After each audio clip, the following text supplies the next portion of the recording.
Hey guys, this is Liz Barnett-Simmons, and today we're doing a core and butt focused band workout all on your mat. All you need is a medium resistance loop, which you can place just below or just above your knees. I recommend just above if you can, and try to get the band flat against your pants or your skin. It does tend to roll up, but you can always just adjust it if you need to. Now we're going to lie on our back, and all these exercises will do about 10 to 12 reps. Let's start with a bridge. So feet hip distance apart, push your knees out into the band. You can drive your elbows down into the mat. Tuck your tailbone. As you exhale, lift your hips up, and as you inhale, you're going to resist down. I want you to think about pressing out into the band, right? So you're engaging your outer hips. Don't worry about how high you lift, but instead think about how hard you're squeezing your butt, simultaneously drawing your navel toward your spine.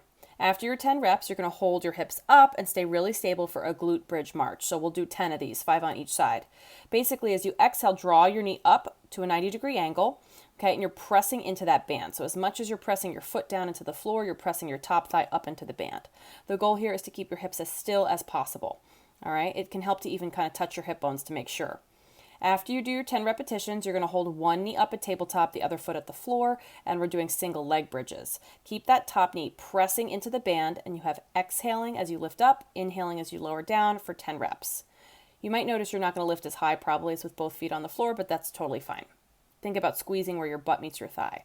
After your 10 reps, hold it up, and you're going to take a single leg glute bridge march. So that means you're going to inhale, tap your foot down to the floor, exhale it back up. And again, you're really pressing into that band with the top leg.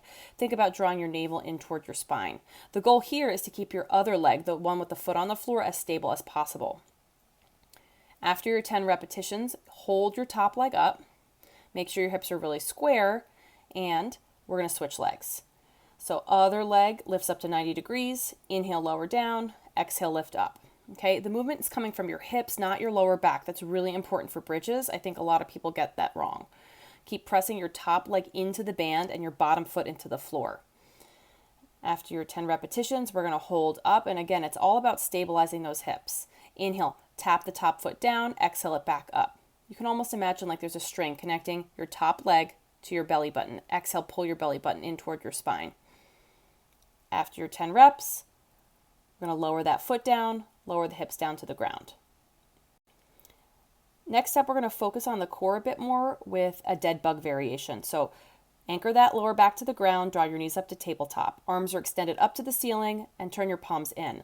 As you extend one leg out to 45 degrees, the opposite arm is reaching over your head. You should really feel your hamstring press into the band and your top leg have to push into the band as well to stabilize it there. It's all about maintaining that neutral spine. So your ribs are down and you're breathing here. Press your opposite leg away from you, flexing your foot like you're trying to push the wall away. When you're done with your 10 reps, let's flip over onto one side for some clamshells. So you're going to lie down in a straight line from your head, your shoulders to your hips, and then your legs are going to be a little bit in front of you with your feet behind. Glue your feet together, and as you exhale, lift your top leg up, inhale it back down. So just as much as you're pressing your top leg up to the ceiling, I want you to push your bottom leg into the floor. Keep those hips stacked and your bottom ribs lifted away from the ground. You're going to do 10 repetitions here, and it's not about how high you lift. Again, it's about how hard you squeeze. After your 10 reps, I want you to internally rotate your legs. So that means point your knee down and your foot up. Okay, all we're going to do is kind of like a little glute keg pack here with your knee angled down and your foot up.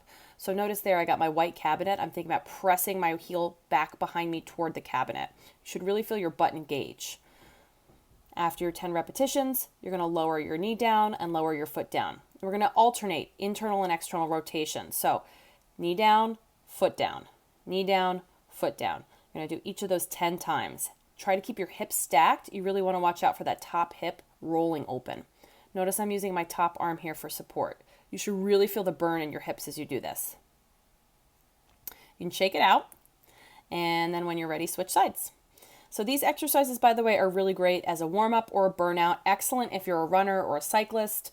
You're going to make sure your hips are stacked, your shoulders are stacked, and bring those feet a little bit behind you. So you're going to go into that clamshell again.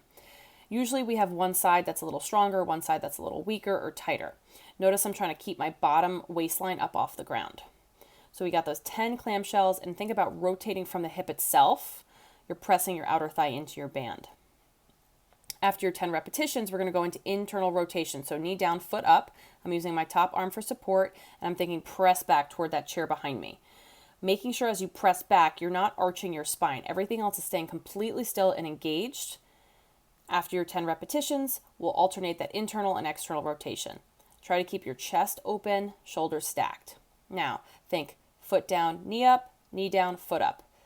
As you internally and externally rotate, try to watch that top hip. Make sure it's not rolling back or rolling forward. You can use your top arm here to help support you. You got 10 reps of each, so knee, foot, and after your 10 repetitions, you are all done with this lower body band workout. Give yourself a little shake, and when you're ready, band comes off.